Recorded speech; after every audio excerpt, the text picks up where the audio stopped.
Berak antolatzen zituen sormen laborategi batean parte hartzeko nire pieza batekin. Zoratzen jarri nintzen. Eta ekin nion buru belarri. Bueno, hasi nintzen, obra aurkezten. Eta nire bizitzako interpretaziorik txarrena egitea lortu nuen. Benetan.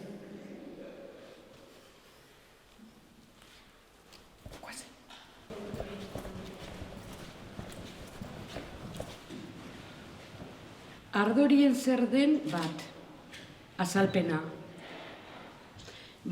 Aspaldi, arrantzalek, Bermioko arrantzalek eta Kantauri itsasoko arrantzalek bokarteak harrapatzeko erabiltzen zuten arrantza klase bat zen Ardorien. Horretarako iluntasuna behartzan, ilargi gabeko gaua. Eta orduan baporak hartzen ziren, eramaten zituzten, kostaldetik gertura, eta sareak driban usten zuten, azke. Eta orduan, harriak botatzen zituzten itsasora. Horrekin, arrain multzoak ateatzen ziren azalera eta izugarrizko argitasuna ematen zuten. Eta argitasunari horri esker, bapora gerturatu egiten ziren, sareak itxi eta listo. Ardori ezer den azalpena bi. Hainbat bizidunek gure kasa argia sortzeko dugun ahalmenari deitzen zaio ardorie. Argitasuna emoteko, iluntasuna behar dugu aurretik. Eskutatuak egon, gure baitan.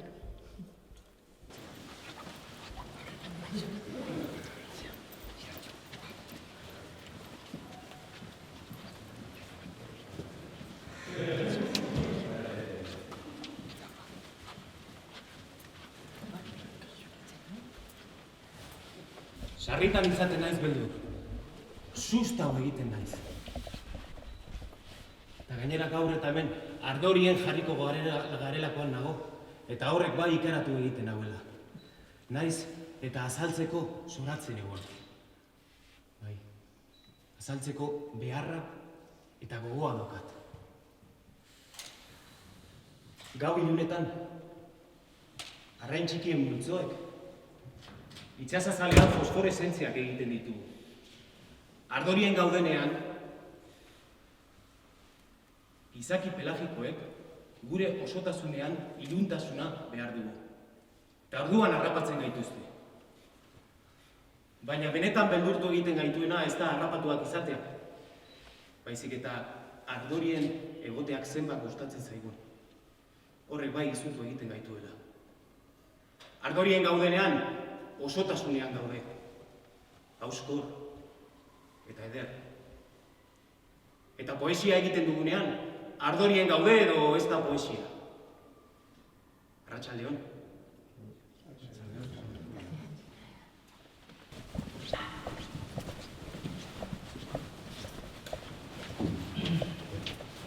Benita eta bio.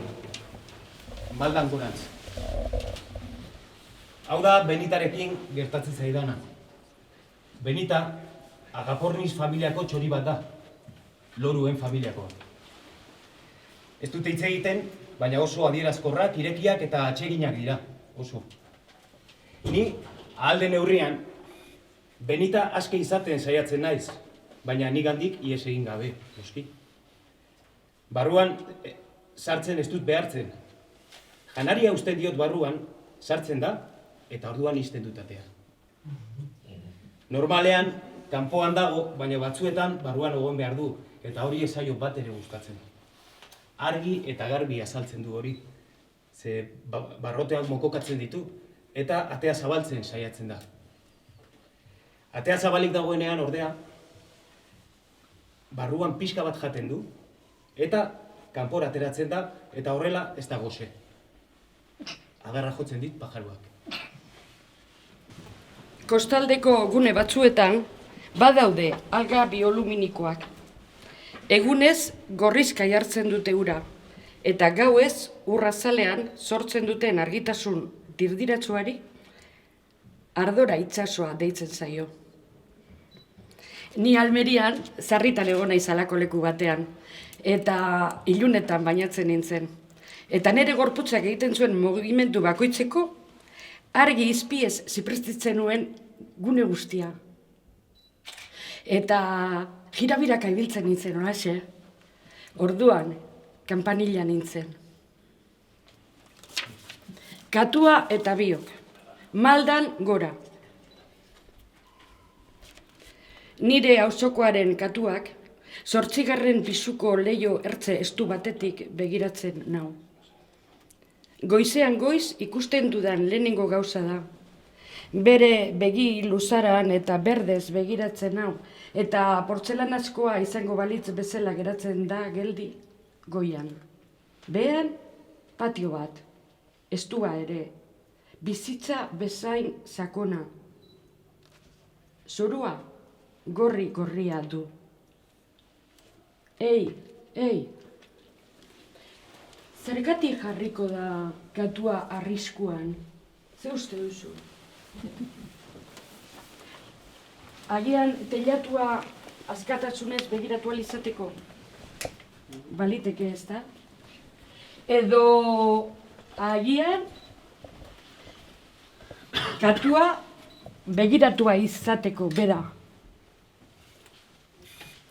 Ez dakit. Zergatik jartzen gara Ardorien?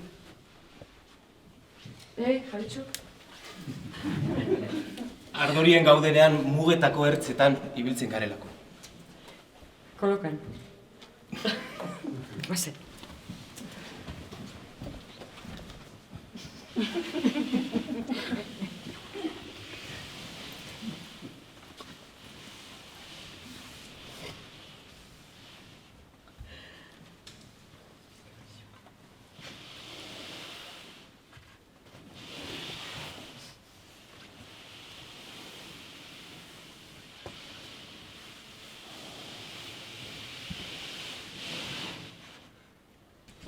Jolde egin. Eta, miresten, Ardorien. Jende guztiak miresten zuen dela, egiten zuena. Eta batean, edo hori esaten dute, eromena agertu zen. Eta hurrengo bizitzaren erdia, 36 urte edo pixka bat gehiago, igaro zituen Zimmerman arotzaren etxeko goiko solairuan, bera bakarrik, han hitz egiten, eta bisitak etortzen zirenean, ze miresle asko zituen eta lagunak eta joaten ziren bera ikustera, eta bera bakarrik hitz egiten topatzen zutenan, edo hori kontatu digute behintzat. Eta, zentzurik gabe, ematen zuen. Edo zentzu bakarra ematen zuen edozein galdera ekiditzea, hori izan zentzua. Eta bisitariak jauntxit gorena, edo maiestatea, edo aita santua, edo horrelako erreberentziekin jasotzen zituen, baina gelatik usatzeko. Edo hori kontatzen dute. Ze Paul Austerrek badauka beste teoria bat, berak esaten du Holderrin etzegoela bat ere ero, baizik eta Ardorien egotearen beldur, zala. Eta horregatik eromenaren atzean ezkondu egin zuela bere burua. Edo hori kontatzen dute, behintzat. Ni izkutatu egiten naiz. Izkutatu egiten naiz nire gorputzaren barruan. Jendeak nirekin hitz egiten du. Eta ez daki ni ez nagoela. Hala ere, hitz sorte batzuk esaten ditut. Edo diskurtso luze batean aritu. Baina egia esateko ni ez nago. Hor gordetzen naiz, nire gorputzaren barruan, esofagoan, aortan, edo lepo zainean. Eta lotxak akatzen nauenean, izkutatu izan naiz, oinazpiko giharretan. Giharra hauen izenak ezagutzen espaditut ere, sarritan izkutatu izan naiz bertan. Gehiago esango dizuet. Hobe da, ihes egitea, izenak ezagutzen ez ditugun tokietara. Horrela izkutatuagoak egoten garelako. Neri gertatu izan zait hau. Nere nitasun osoa ezkerreko oinaren behatzikian gordeta. Nere nortasun guztia osoa ezkerreko oinaren behatzikian asilatuta. Nere pentsamenturik garrantzitsuenak denak ezkerreko oinaren behatzikian konzentratuak. Nere sentimen intimoenak denak ezkerreko oinaren behatzikian gordeta. Dena.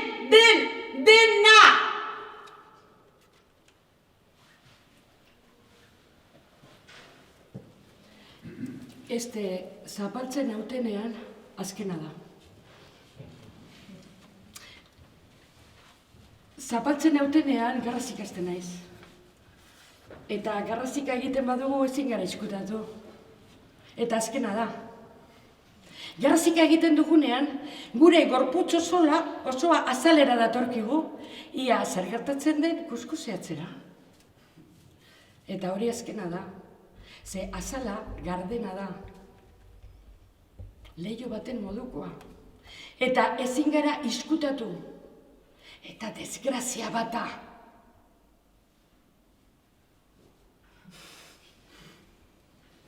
Bueno, eskuineko oina zapaltzen badigute, gaitzerdi, ez da?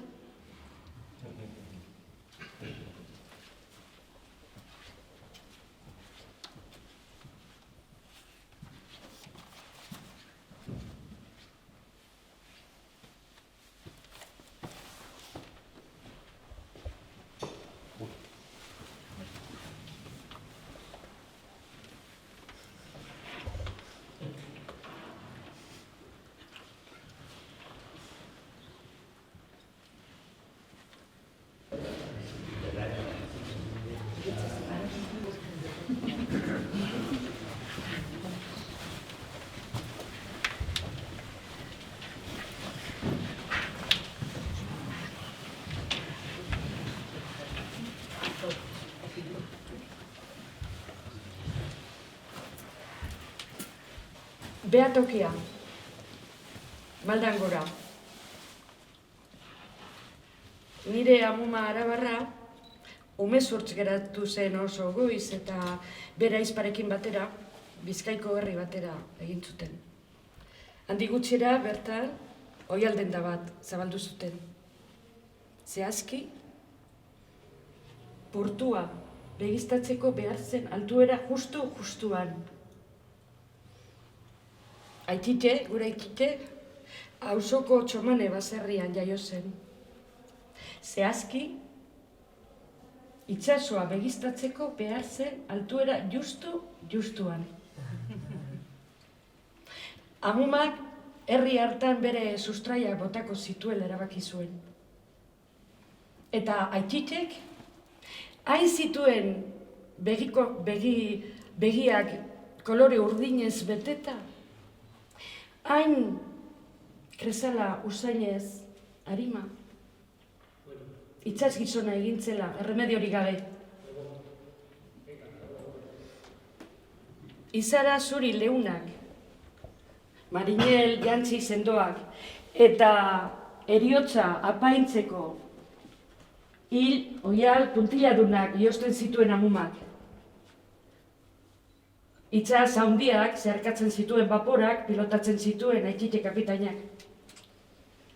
Eta gero amumaren altxora, amumaren aingurara bueltatzen zenean, orduan, euren artean, bion artean landatutako gure etxera, bere maletan, portu ezberdinetan jasotako biziposak, maitasunak, algarak eta arrangurak ere ekartzen zituen. Kolorez eta usainez beteta. Eta ni ara joaten naiz, eta gure herriko kanposantua Maldangoran dago. Hain zuzen, nire bizitza zertan den begistatzeko behar dudan altuera justu.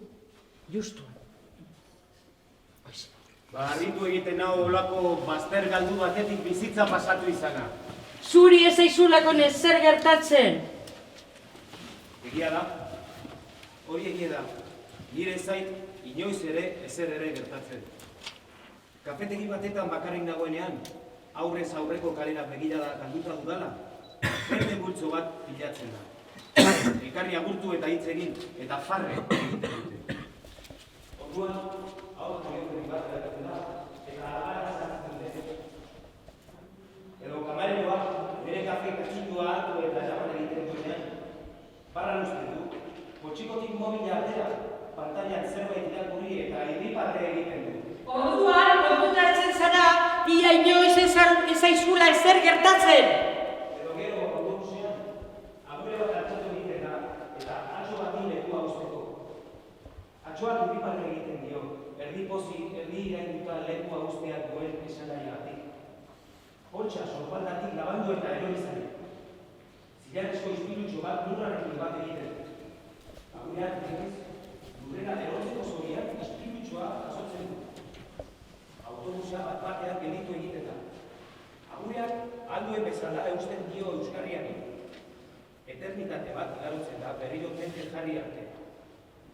Atxoari, bere eskuratutako izpilutxua, poltsa eta duintasuna bueltatzen dizkio. Atxoak eskertu egiten du. Disimuloan, izpilutxoan bere burua begiratuz geratzen zaion hile burriak apaintzen dituen bitartean. Eta orduan Jabitzu, konturatzen zara, zuri ez zaizula ia inoiz ezer gertatzen. Eta gero etxeko eskilarak igo eta indarra soberan bakat. Eta paretaren bestaldean bizilagunen marmarak entzuten dira, eta algarak eta musika. Eta sartzen naizenean agurtu egiten dut eta inork ez dit erantzuten. Eta Niregenan gordeta, etzan egiten naiz. Eta bai. Pentsatu egiten dut, Bai. zergatik ematen duen besteen bizitzak beti hain benetakoa. Zergatik ematen du besteen beti ardorien daudela, eta ni ordea neri beti dena hemen iluntasunean, ezer gertatzen ez den lekuan gertatzen zaidala. Pelagikoa zarelako, Jabitzu?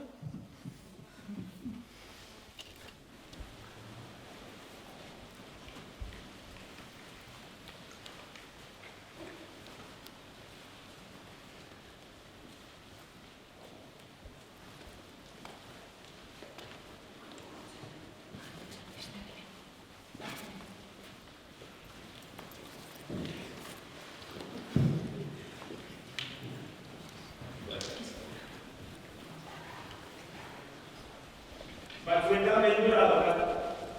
Beldurra handia. Batzuetan sufritu egiten du. Batzuetan maite ditudan pertsonengan pentsatzen du, eta haiek galtzeko posibilitateaz pentsatzen du.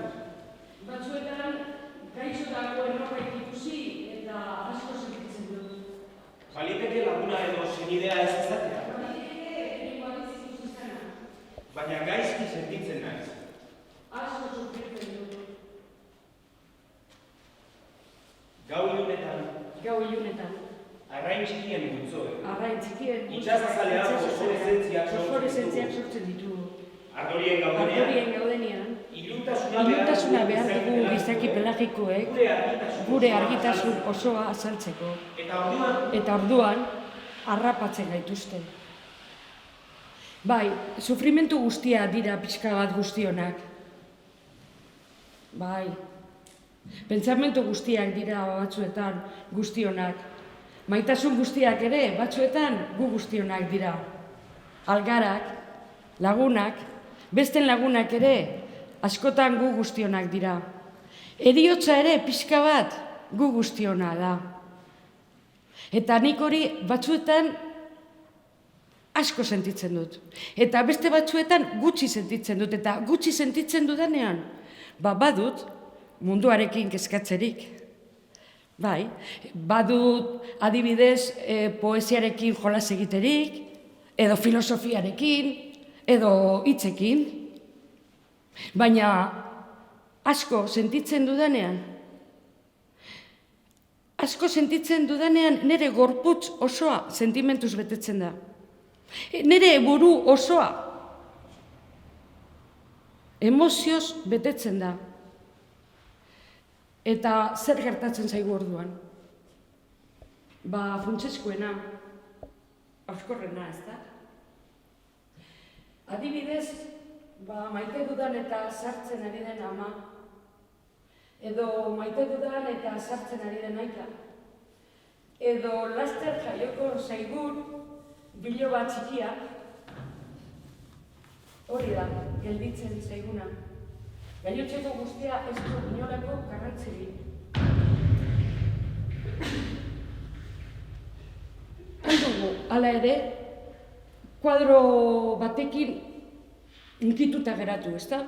Edo kuadro bat margotu ere, edo, gure gorputza nabarmendu ze ederra garen erakutsi, adibidez, baina guzti horrek zertarako balio du.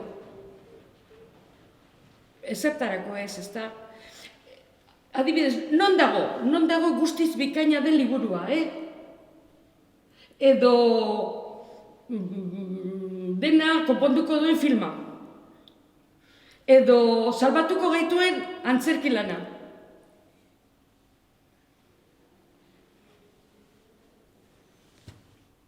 Non gaude? Bakarrik gaude? Eta ez gaude egongo gara? Non tokatzen zaigu egotea? Goian edo behan?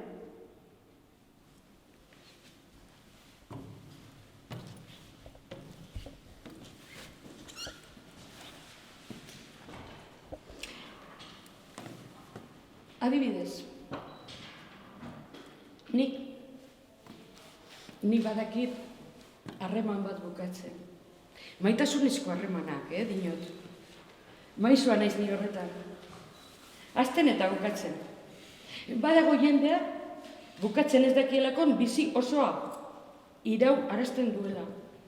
Zamatuz, ospinduz, garrastuz, ondatuz, nik ez. Nik badakit, hasi eta bukatzen ere badakit. Dena den esaten dute tartean geratzen dana ez dela bat ere interesgarria. Nik ez dakit. Nik hasi eta bukatu egiten ditut. Bai. Dena den, ofizioa behar da duintasunez egiteko, Artea.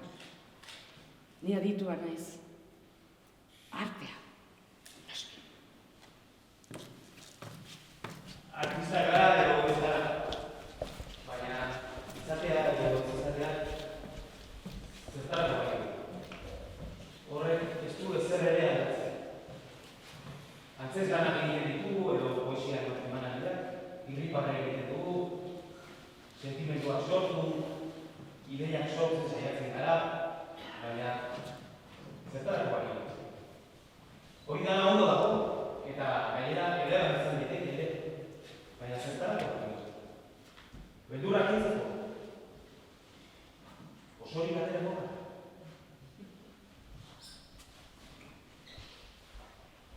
Ardorien momentuak, bat. Kanpandorre batetik bestera soka bat eskegitzen baduzu, leihotik leihora girnalda bat, izarretik izarrera urrezko kataia bat, emaitza, dantza egiten duzu. Ardorien momentuak bi. Zuk zer nahi duzu, galdetu zioten.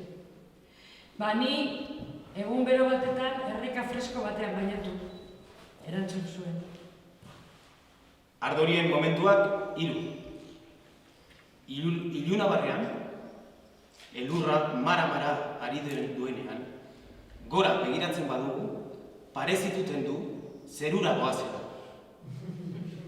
Peruk irakatsi zidan tukotxo hori. Ardorien momentuak 4. Gauero, idazkiak deritxon gor artxiboa zabal ikusten zuen. Ia, lotan zegoela, ametsetatik poemaren bat iez egiten zuen, eta bertan idatzita geratzen zen. Bai, gauero, gor dokumentua usten zuen zabalik, badaezpada ere. Ardorien momentua, ze. Zuk zer nahi duzu? galdetu zioten. Beste leku batetan egon. Bizitza dagoen edozein lekutan. Edota maitasunezko balada baten estribilloan. Erantzun zuen.